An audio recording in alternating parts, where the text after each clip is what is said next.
So here we're at the beginning of the third turn of Republic of Rome. The Romans failed to win the naval battle against Carthage in the First Punic War. And right now they've got Fabius down there in Sicily and could be left there as a proconsul to continue the war. The Rome Council is furious. He's in charge of the government right now, but his faction just lost due to a random death. Manlius, that family. And Roman finances don't look too good. They were down to 70. Sulpicius kicked in $10, bought himself an influence, and added money to the Roman treasury. That may not be enough. He tried to convince everyone, look, I'll throw 25 in if everybody else throws 10 in. Some people balked at that. And so Rome may be at some risk here. This is often the case with newer players, is that they're not willing to sacrifice enough to make Rome survive. We don't know yet. You know, it depends. There's still a big deck here. It could all come out wars, or it could come out good. If this was the base game with 6 players, Rome's host. Activating the Punic War with the number of cards that went by, etc., they'd be in real trouble. But this bigger deck gives them a little bit more leeway to play with, and I think feels a little more historical. Alright, well, let's start with the forum phases. Okay, so we went through the forum phases, and got another new alliance. Okay, that's cool. Nothing too exciting really happened. The only exception is the Rome Council threw games, which reduced the unrest level. He paid 7 of his own bucks, reduced the unrest level, gave himself a point of popularity. That'll help maintain the goodwill of the Roman people. But new alliance didn't seem too exciting. Storm at sea. The entire Roman navy is gone, wiped out, and there's not enough money to rebuild that navy to the level to fight the Punic War. So that new alliance is going to be to drive the Punic War back into the deck. Last card came up. It was good old Gallic War. Ooh, I forgot to do something. Who's not going to pay? They're going to try to fight that. They're going to try to prosecute that sucker. Now, they can't leave him as a proconsul if they dismiss the Punic War, so they won't be able to use him in the Gallic War, but that's okay. Ooh. They took less losses. There should be some legions left. Hold on. And maybe that 3rd legion. Yeah, that 3rd legion is still here. I cheated last time. I forgot about the advantage of our good leader. We'll make it the 1st legion that's elite. Doesn't matter. The navy still would have been destroyed with the destruction roll. But let me think. We had 15, I believe. I took 8. That means I'm going to get 4 back. That'll reduce the pain a little bit. Okay. I couldn't find the 3rd legion, so I picked a different one. It's not really a big deal. We have a -1 or a +1 on the population table because our council has 1 popularity. He gets a 14. That's not going to hurt.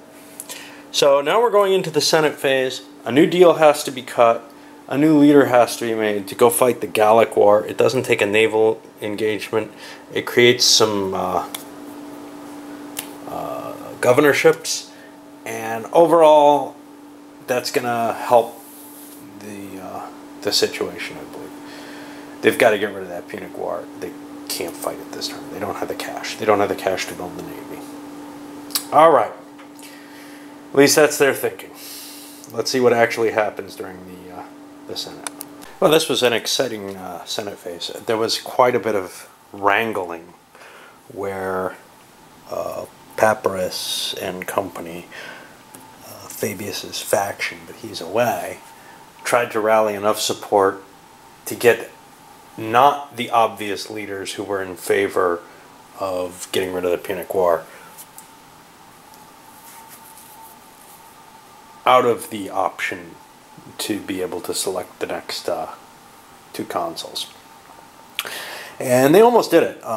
They gathered up two other players, the Pontifex Maximus and Terentius here, to agree kind of, actually that's Quinticus's faction, he's the faction leader, to agree in theory that, hey, maybe it would be best to get rid of that big war first. It's going to be expensive, it's going to be tough, but maybe. Alright, so they considered that, but they didn't have quite enough votes. This guy was actually going to tribune in order to do it. Any other way, it could have been forced through with cash.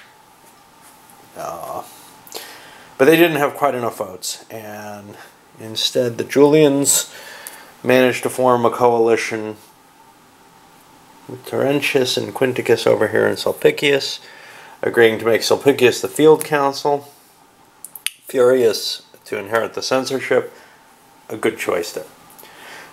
Because most of the other people with the little flag, Papyrus being the only exception, have gotten too many honors upon them and have a high influence.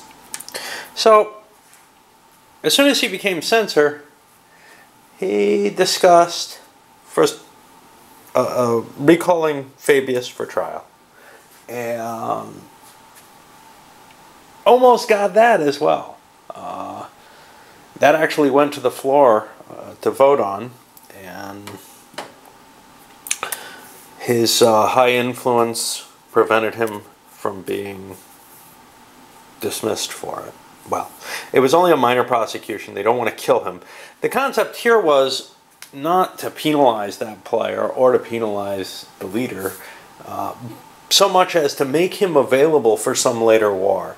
But he was opposed to it, and some of the other, most specifically the Pontifex Maximus, were not really thrilled with the idea of pushing this forward. In addition, Sulpicius was unwilling to vote for it.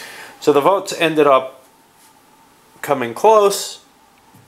He had the prosecutor in Acilius, who would have gotten half the influence, and the little prior council marshal, which would be cool. But he was unwilling to pay about $5 to swing the vote in his direction. Just didn't see it as worthwhile. So the prosecution didn't go forward. There was no popular appeal. Now we're going to conduct this war, and I've put 16 total. That's worth 17, so it's going to be plus 7. That's not very much. Oh no, I'm forgetting the leader. It's going to be plus 10, because Sulpicius is a 3, on the battle table. The Punic War is gone. Oh, I forgot to roll for this. He's gone.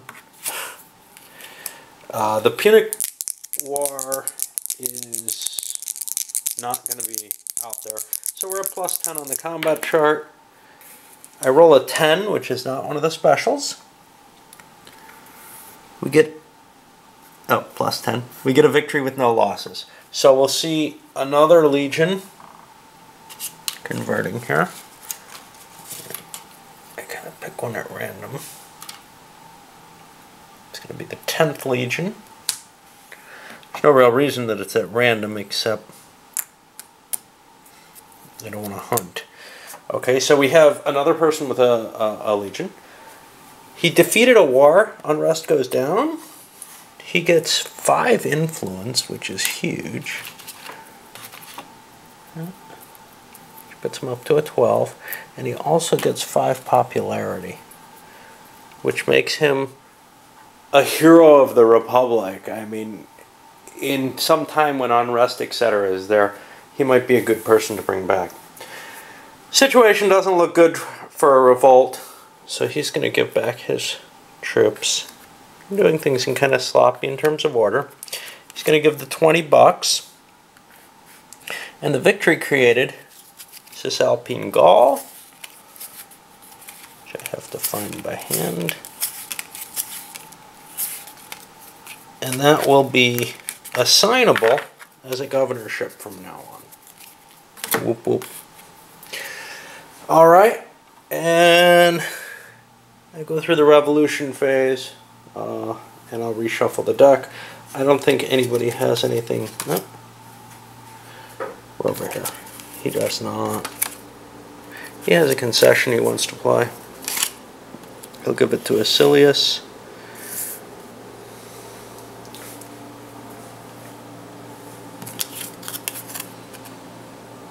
He has a cool leader for the Macedonian Wars. Does he want to play it this early?